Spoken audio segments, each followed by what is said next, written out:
नमस्कार, बहुत स्वागत है आपका। आप देख रहे हैं इंडिया टीवी। आपके साथ मैं हूं ज्योत्सना पाटनी। दिवाली में आज जब आतिशबाजी का शोर होगा तो फिर आप देखेंगे सोशल मीडिया पर अलग अलग तरह के टॉपिक ट्रेंड करने लगेंगे। दिवाली में जब पटाखे छूटेंगे तो एक पूरा का पूरा इकोसिस्टम खड़ा हो जाएगा, शोर मचाएगा। आखिरकार हिंदुओं के त्योहारों पर ऐसे हमले क्यों होते हैं? कभी आपने सोचा है? इन सब का एक सियासी मतलब है। एक धर्म विशेष इकोसिस्टम दिन देखकर, त्योहार देखकर, माहौल देखकर एक्टिव होता है, सिलेक्टिव होता है, एग्रेसिव होता है। देश में चुनाव होने वाले हैं, मगर उससे पहले ही कैसे और कहां-कहां धार्मिक महफिलें जम गई हैं। धर्म विशेष के नाम पर वोटों की अलग अलग दुकानें खुल गई हैं। इसको समझाने वाली ये रिपोर्ट देखिए। महाराष्ट्र में बॉयकॉट यूबीटी सेना कौन ट्रेंड करा रहा है? क्या चुनाव से पहले ही महाअघाड़ी पर खतरा बढ़ गया है? क्या महाराष्ट्र में वोटिंग से 22 दिन पहले ही मोदी के दुश्मनों की हार कंफर्म हो गई है? क्या महाराष्ट्र में वोटिंग से 500 घंटे पहले ही मोदी विरोधी महाअघाड़ी की हार दिखने लगी है? क्या महाराष्ट्र के 12% मुसलमानों ने तय कर लिया है राहुल ठाकरे पवार को अब की बार जोर का झटका धीरे से देना है? महाराष्ट्र में बायकॉट यूबीटी सेना की कॉल किसने दी है? महाराष्ट्र के मुसलमानों, अब की बार महाअघाड़ी को वोट मत देना। ठाकरे गुट की शिवसेना को तो बिल्कुल मत देना। मुस्लिम मोहल्लों में महाअघाड़ी के खिलाफ यह मैसेज कौन सर्कुलेट कर रहा है? तो ये बार बार होगा तो बर्दाश्त के बाहर है ना। तो ये बार बार हमसे कुर्बानी की उम्मीद न रखें। हमने लोगों से राय मांगी है। आम मुसलमानों से हम राय मशवरा करना चाहते हैं, तमाम एनजीओ से, मजहबी रहनुमा से, सोशल एक्टिविस्ट से, ओपिनियन मेकर से, कि क्या इस माहौल में हम यूबीटी का बायकॉट कर सकते हैं। महाअघाड़ी में ठाकरे गुट के बायकॉट की कॉल देने वाले ये कोई साधारण इंसान नहीं है। ये कांग्रेस के पूर्व विधायक और सीनियर नेता यूसुफ अब्राहमी हैं।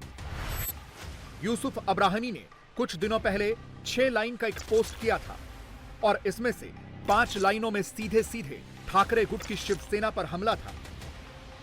बॉयकॉट वाली बात थी, कांग्रेस की बेइज्जती वाला सेंटिमेंट था।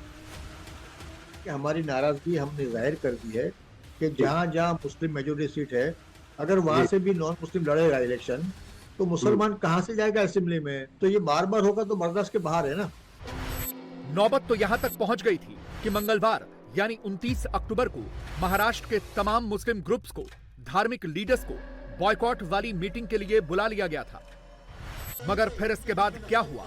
यूसुफ अब्राहमी ने कौन सी नई अपडेट दी? डिटेल थोड़ी देर में देंगे। अब की बार महाराष्ट्र का पूरा इलेक्शन भाईजान वाले सेंटिमेंट के इर्द गिर्द घूम रहा है। जगह जगह मौलानाओं की एडवांस बुकिंग करवा दी गई है। मौलाना और मुफ्ती पब्लिकली कांग्रेस कैंडिडेट्स के लिए चुनाव प्रचार कर रहे हैं। मुस्लिम मोहल्लों में घूम घूम कर मोदी के खिलाफ, महायुति के खिलाफ बयानबाजी कर रहे हैं, आतिशबाजी कर रहे हैं। हर दिन वोट जिहाद पार्ट 2 का नया नया वीडियो सामने आ रहा है। सब खुल्लम खुल्ला हो रहा है।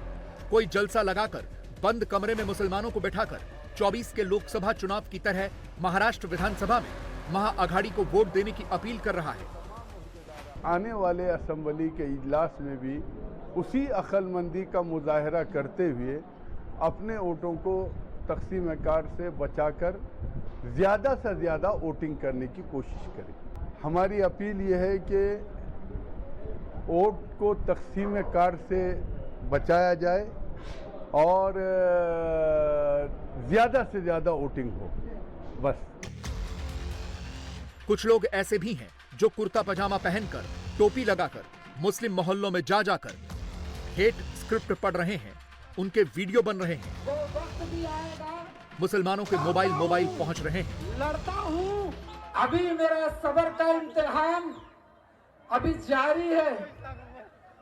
वो वक्त भी आएगा जब खुदा खुद बोलेगा अब तेरी बारी है।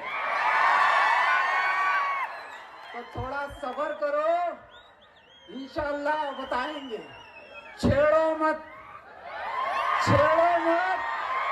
हमको छेड़ेंगे तो फिर हम छोड़ने वाले नहीं, बहुत परेशान होने वाले हैं। तो हमको मजबूर मत करो यहाँ की सियासत में खत्म रखने के लिए, मजबूर मत करो। अगर यहाँ पर अगर मुसलमानों के साथ अगर नाइंसाफी होती है तो मैं बोल रहा हूं फिर यहाँ पर मैं खत्म रखने पर मजबूर हो जाऊंगा और यहाँ पर तमाम नौजवान जितने बैठे हैं उन सबको लीडर बनाकर छोड़ूंगा। खुले अल्फाजों में बोल रहा हूं, डरने और घबराने वालों का नाम सलमान नहीं है। मुसलमान हूं, सच्चे बाप की औलाद हूं, घुस के निकल जाता हूं, फिर मालूम नहीं पड़ता कहां से घुसे और कहां से निकले। खबरदार। एक वक्त था जब हिंदुस्तान को सोने की चिड़िया कहा जाता था, एक वक्त था, और आज ऐसा वक्त है हिंदुस्तान को मॉब लिंचिंग स्थान कहा जा रहा है, बुलडोजर कहा जा रहा है, नफरत कहा जा रहा है। सुन ले चौकीदार, वही शेर का सिपाही हूं जिसे असदुद्दीन अवैसी कहते हैं,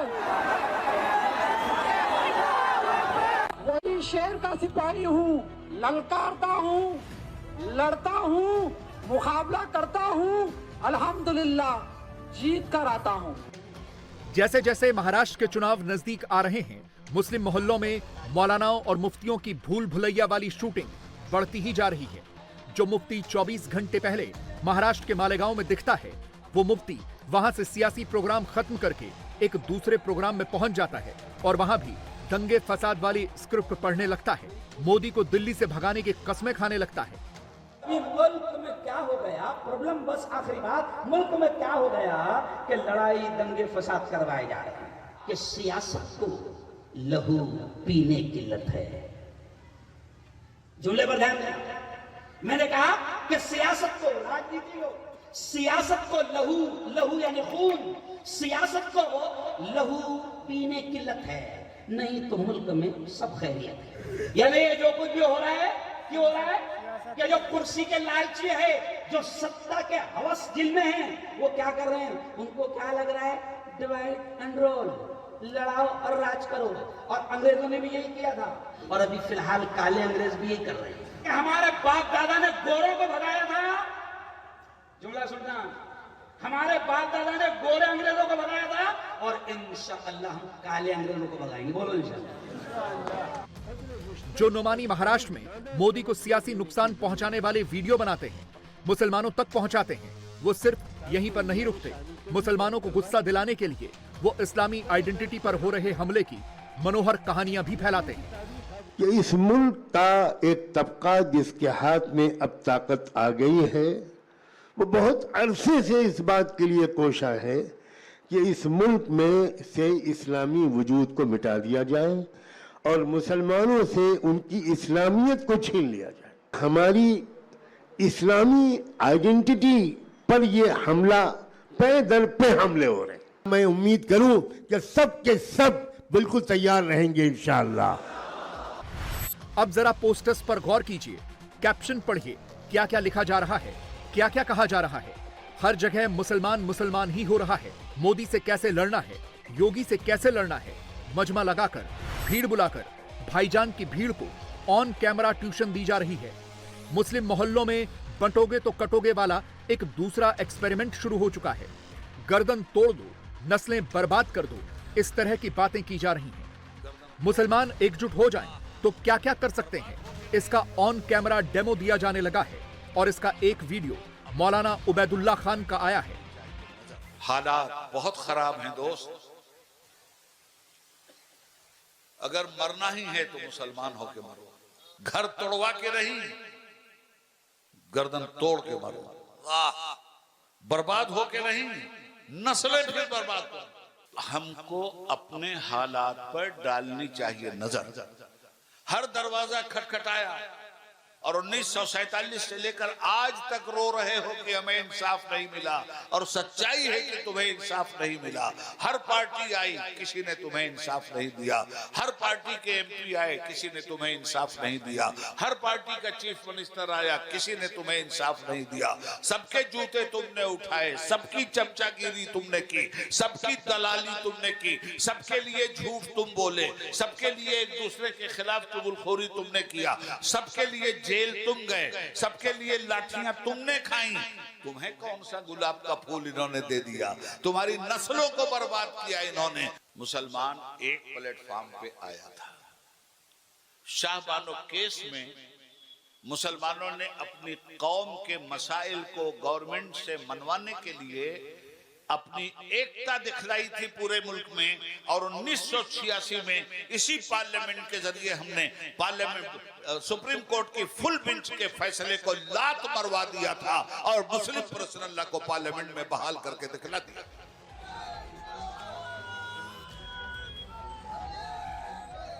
मौलाना और मुफ्ती चाहे महाराष्ट्र में बैठे हों या महाराष्ट्र से बाहर हों, वो जानबूझकर अपनी तकरीर में महाराष्ट्र और मुसलमान वाला एंगल फिट करके परोस रहे हैं।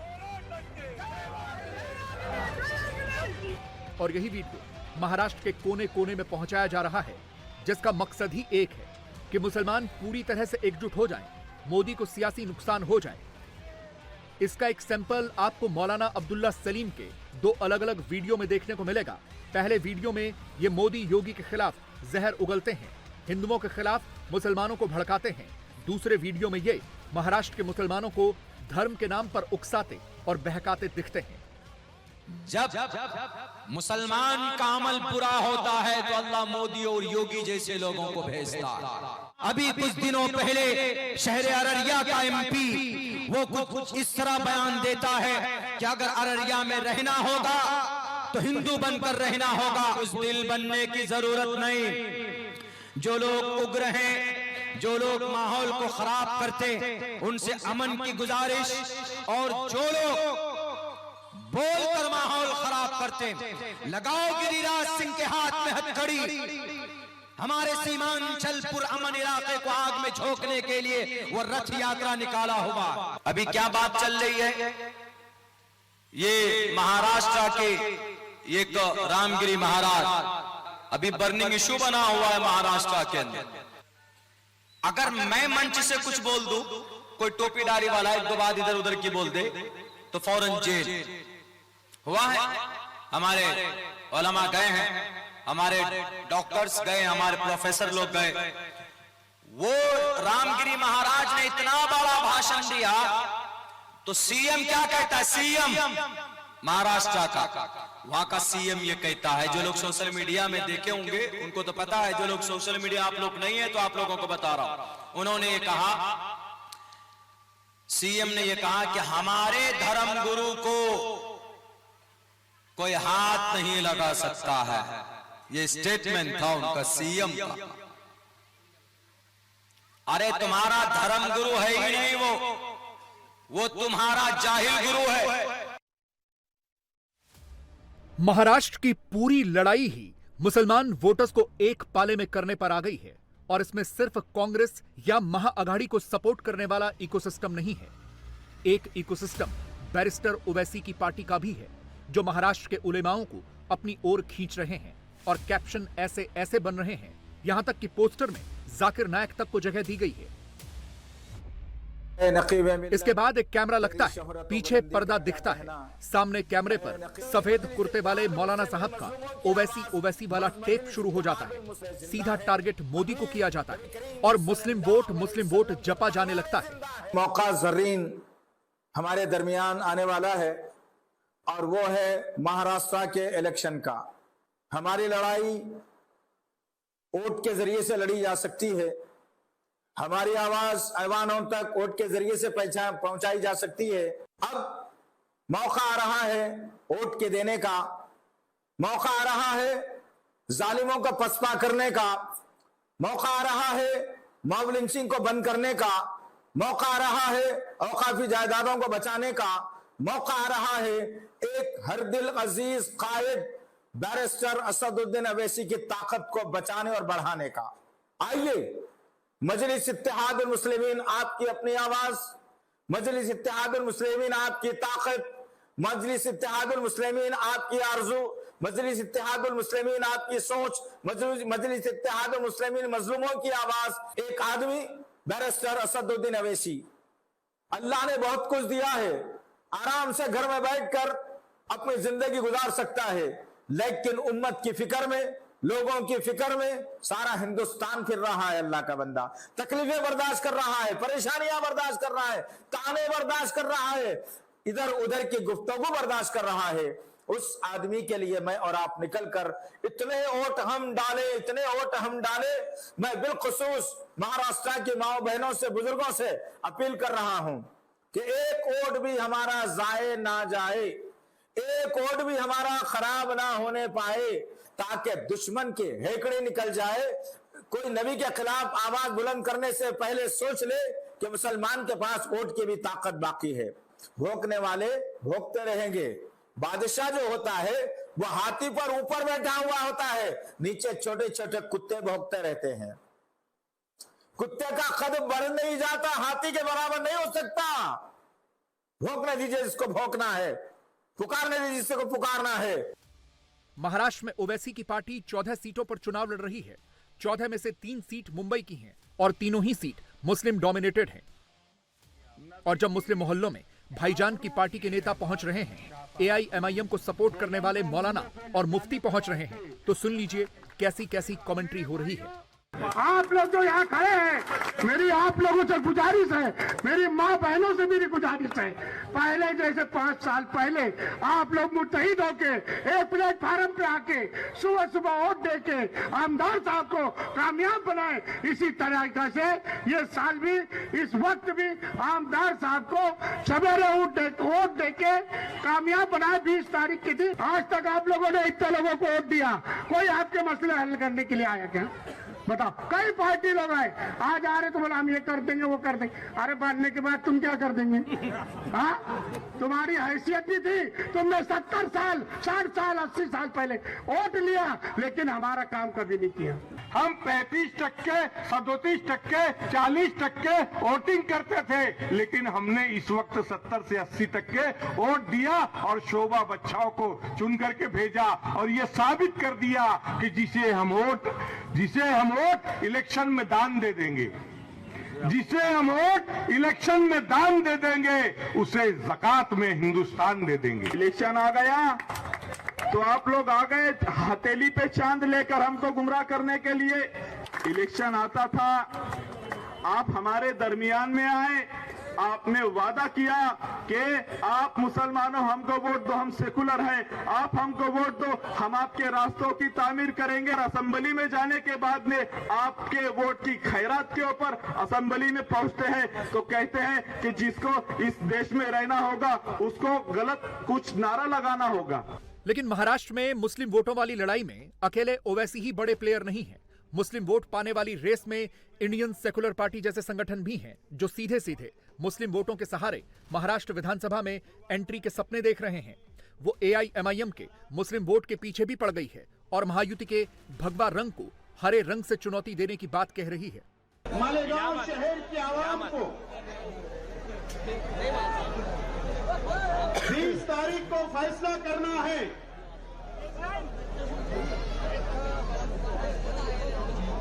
कि आइंदा 5 साल के लिए इस शहर का MLA कौन होगा, शहर का नुमाइंदा कौन होगा, इस बात का फैसला मालेगांव शहर की आवाम को करना है। मुफ्ती इस्माइल साहब ने तो झूठ की दुकान खोल कर रखी है।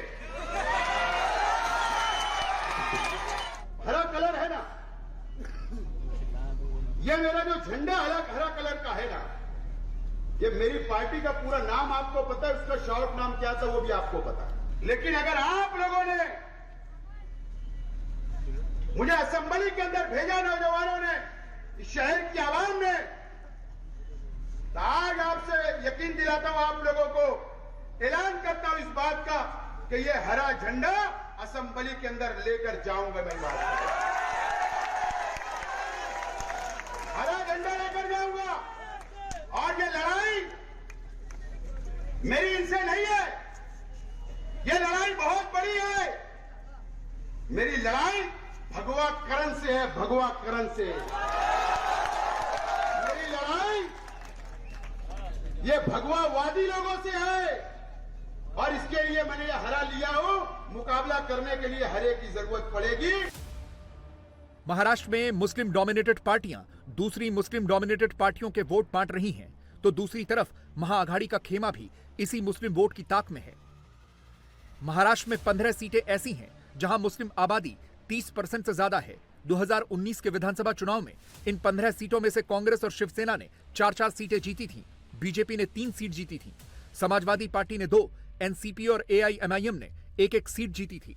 महाराष्ट्र में टोटल 38 सीटें ऐसी हैं जहां मुस्लिम आबादी 20% से ज्यादा है। इसमें से 9 सीटें ऐसी भी हैं जहां मुसलमानों की आबादी 40% से ज्यादा है।